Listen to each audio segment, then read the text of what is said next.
रात का सन्नाटा चारों ओर फैला हुआ था। ट्रक हाईवे पूरा सुनसान था। चारों ओर ठंड से हाड़ कपा देने वाली ठंड चल रही थी। हाईवे के चारों ओर घना जंगल था। उसी हाईवे पर एक मर्सिडीज दौड़ रही थी। उसमें 3 लोग सवार थे, राहुल, निधि और उनकी 10 साल की बेटी तानिया। राहुल अपने दोस्त सैफ के घर ईद की पार्टी में शामिल होने के लिए गया था और पार्टी करके घर लौट रहा था। निधि ने मुस्कुराकर ड्राइव करते हुए राहुल से कहा, कुछ भी कहो राहुल, आज तो ईद की पार्टी में मजा आ गया। हाँ, मेरा दोस्त बहुत ही बिंदास और हंसी मजाक करने वाला व्यक्ति है। मैंने देखा उसके घर पर शहर की एक से एक बड़ी हस्ती थी, मगर फिर भी वो उन सबको इग्नोर करके हमें इम्पोर्टेंस दे रहा था। हाँ, देगा क्यों नहीं, आखिर मेरा दोस्त जो है। सच में राहुल, अमेरिका से इंडिया लौटकर बहुत अच्छा फील हो रहा है। वैसे तुम्हारा दोस्त सचिन अभी तक नहीं आया अमेरिका से? निधि की बात सुनकर राहुल चौंक कर बोला, ओह शिट यार, उसका फोन आया था कि वो इंडिया आ रहा है। उसने बोला था कि मुझे एयरपोर्ट पर पिक कर ले।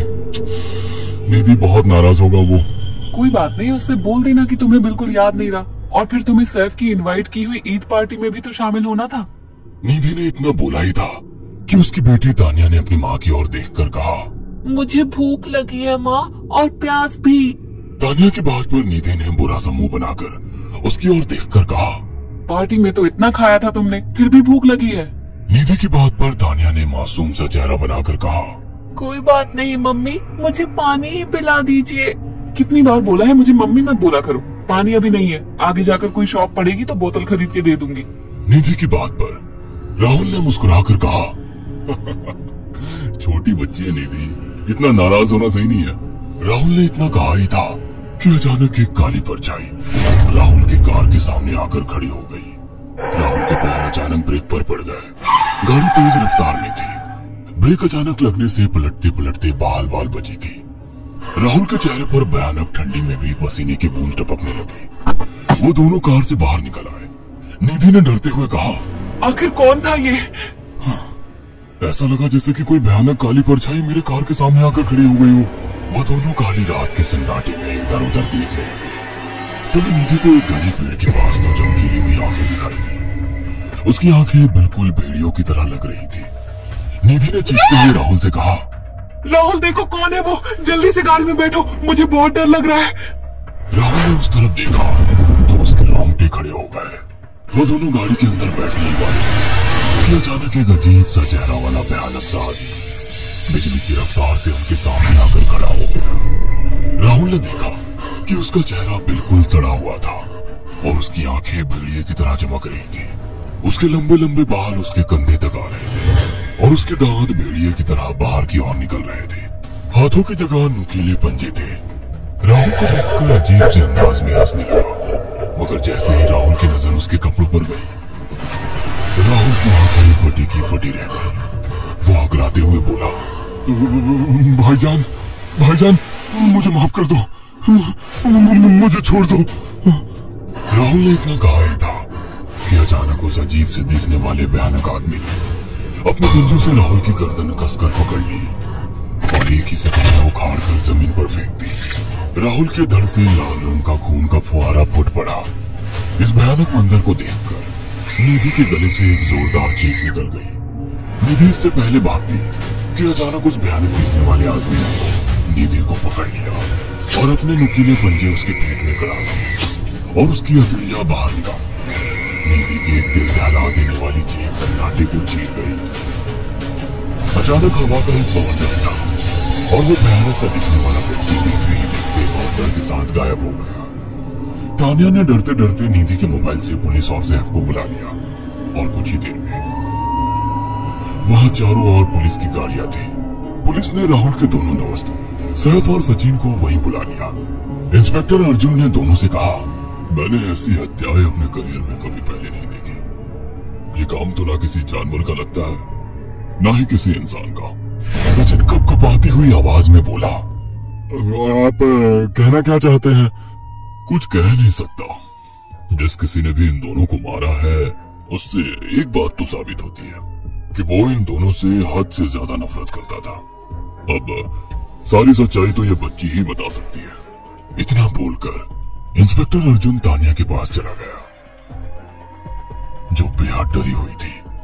तानिया ने आंखों देखी सारी घटना इंस्पेक्टर अर्जुन को बता दी। तानिया की बात सुनकर इंस्पेक्टर अर्जुन कंफ्यूज चेहरा लेकर मोबाइल पर किसी से बात करने लगे। सचिन इंस्पेक्टर के पास आ गया और सैफ भी डरता हुआ इंस्पेक्टर अर्जुन के पास आकर बोला, क्या हुआ इंस्पेक्टर? तानिया ने क्या बताया? उसने जो बताया वो काबिले यकीन नहीं है। उसकी बात पर किसी भी तरह से यकीन नहीं किया जा सकता। फिर भी कुछ तो बताया इंस्पेक्टर। हाँ, उस बच्चे के मुताबिक एक भूत ने निधि और राहुल को बड़ी बेदर्दी से मारा है। इंस्पेक्टर की बात सुनकर दोनों बुरी तरह से चौंक गए। क्या मतलब है इस बात का? बच्ची बेहद डरी हुई है। हम आगे की तफ्तीश जारी रखेंगे। निधि और राहुल तो चले गए, अब तानिया को मैं रख लूंगा। नहीं, राहुल मेरा अच्छा दोस्त था। तानिया अब मेरे साथ रहेगी। देखिए, बच्ची की माँ बाप अब इस दुनिया में नहीं है और आप दोनों भी शादीशुदा है। मुझे नहीं लगता कि आप दोनों बच्ची की सही से देखभाल कर सकते हैं।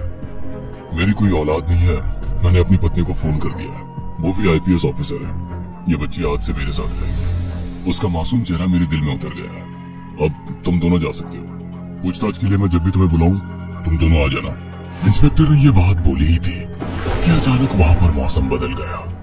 चारों ओर काली घटाएं छा गई और एक भयानक बवंडर उठा और देखते ही देखते सब पुलिस वालों के सामने वो भयानक चेहरे वाला आकार सबके सामने खड़ा हो गया। उसको देखकर सबके रोंगटे खड़े हो गए। देखते ही देखते उसने अपने भयानक पंजे सैफ की आंखों में डालकर उसकी आंखें निकाल ली। सैफ ने चीखते हुए वहीं दम तोड़ दिया।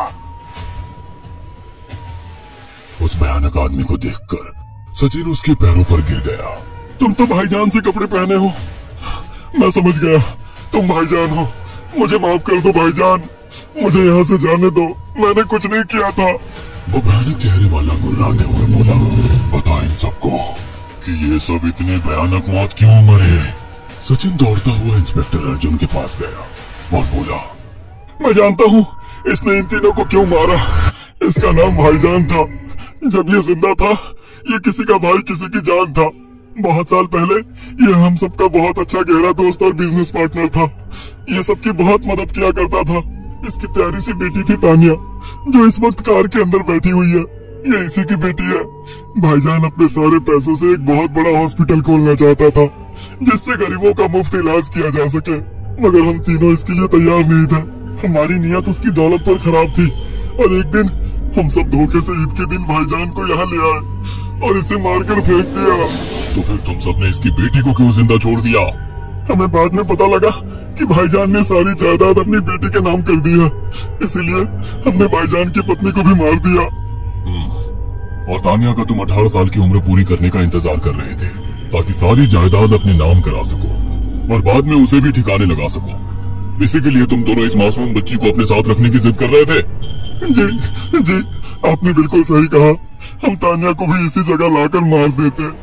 सचिन की बात सुनकर इंस्पेक्टर अर्जुन की आंखों में खून उतर आया।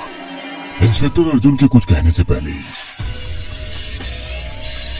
भाईजान बिजली की रफ्तार से इंस्पेक्टर अर्जुन की आंखों के सामने से सचिन को पकड़कर ले गया और उसके शरीर के टुकड़े टुकड़े कर दिए और हवा में उठे एक तेज बवंडर के साथ गायब हो गया। सारी घटना इंस्पेक्टर अर्जुन की आंखों के सामने हुई थी। तानिया को इंस्पेक्टर अर्जुन और उसकी पत्नी ने अपनी बेटी की तरह पाला।